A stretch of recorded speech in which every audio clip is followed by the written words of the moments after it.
আমার এখনো মনে আছে যখন আমি স্কুল কলেজে পড়তাম তখন বাবা আমাকে বলতো যে সারাদিন লেখাপড়া কর, কারণ লেখাপড়া না করলে ভালো সিজিপিএ আসবে না, ভালো রেজাল্ট হবে না, ইনকাম সোর্স ভালো হবে না, ইত্যাদি ইত্যাদি। কিন্তু আমার ওই সময় পড়তে মন যেত না। বাট একদিন আমি আমার একটা ফ্রেন্ডের বাসায় গেলাম। তারপর ওইখানে গিয়ে দেখলাম যে আমার ওই ফ্রেন্ডটা একটা বই পড়তেছে। বইয়ের নামটা হচ্ছে রিচ ড্যাড পুয়ার ড্যাড। আশা করি আপনারা এই বইটা পড়ছেন। এই বইটার মধ্যে একটা কনসেপ্ট ছিল, সেটা হচ্ছে দ্য র্যাট রেস। কনসেপ্টটা খুবই মজার।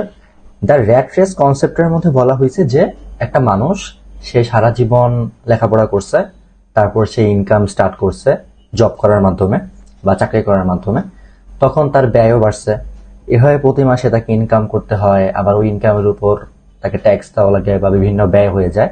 এভাবে তার লাইফটা চলতে থাকে। কিন্তু এই বইয়ের রাইটার রবার্ট, সে বলতেছে যে একটা ব্যবসা যদি তুমি চালাতে চাও তাহলে এটাকে সিস্টেমে নিয়ে আসতে হবে। কারণ তুমি যদি একটা বিজনেস করো এবং ওই বিজনেসের মধ্যে যদি তোমাকে প্রতি মাসে খাটতেই হয় তাহলে তো তুমি জবই করতে পারো, তাই না? তাহলে তুমি কেন ব্যবসা করতেছো?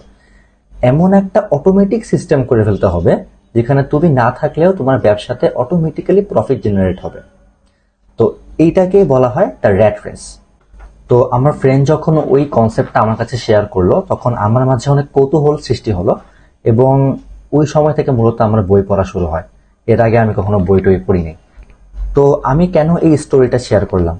দেখেন, গল্পের শুরুতে কিন্তু আমি বলতেছিলাম যে আমার বাবা যখন আমাকে বলতো যে লেখাপড়া করতে, লেখাপড়া করলে আমার ইনকাম ভালো হবে, সিজিপিএ ভালো হবে, এক্সেট্রা এক্সেট্রা, তখন কিন্তু আমার ওইরকম মন জাগে নাই বা আমার পড়তে মন চায় নাই। But on the other hand, যখন আমার ফ্রেন্ড আমাকে একটা মজাদার কনসেপ্ট শেয়ার করলো রিচ ড্যাড পুয়ার ড্যাডের, তখন কিন্তু আমার মাঝে কৌতূহল তৈরি হলো এবং তখন থেকে আমার বই পড়া শুরু হয়। এখন আমি যদি এই গল্পটা একটা ব্যবসার সঙ্গে অ্যালাইন করি তখন ব্যাপারটা কিরকম হয়? আমাদের যে ভুলটা হয়, আমরা সবসময় পুল মার্কেটিং করি। অর্থাৎ আমাদের একটা প্রোডাক্ট আছে এবং এই প্রোডাক্টটা কিনুন, এভাবে করতে করতে হচ্ছে আমাদের দিন চলে যায়। ঠিক আছে?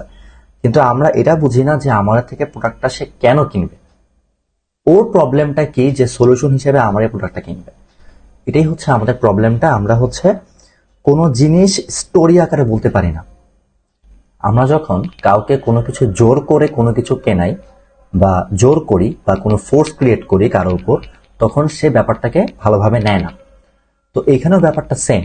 আমরা যখন ব্যবসাতে আমাদের প্রোডাক্টটা বা আমাদের সার্ভিসটা সেল করতে যাব, যদি আমরা বলি আমারটা কিনুন, সে কিনবে না। কারণ সে ফোর্স পছন্দ করে না।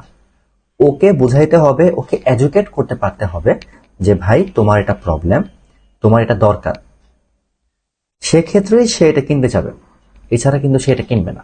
ঠিক আছে? তো আশা করতেছি আপনারা আপনাদের বিজনেসের ক্ষেত্রে পুল মার্কেটিংটা সবসময় অ্যাপ্লাই করবেন না। পুল মার্কেটিং হচ্ছে সবার লাস্টের স্টেজ, যে আমার গল্পটা বলা শেষ, ওকে বোঝানো আমার হয়ে গেছে, এডুকেট করা হয়ে গেছে, এখন আমি একটা সিটিয়ে দিতে পারি যে কিনুন আমার থেকে বা সামথিং লাইক দ্যাট। তো আমরা অবশ্যই পুল মার্কেটিংটা সবার লাস্টের দিকে করা ট্রাই করবো। ভালো থাকেন সবাই, টাটা।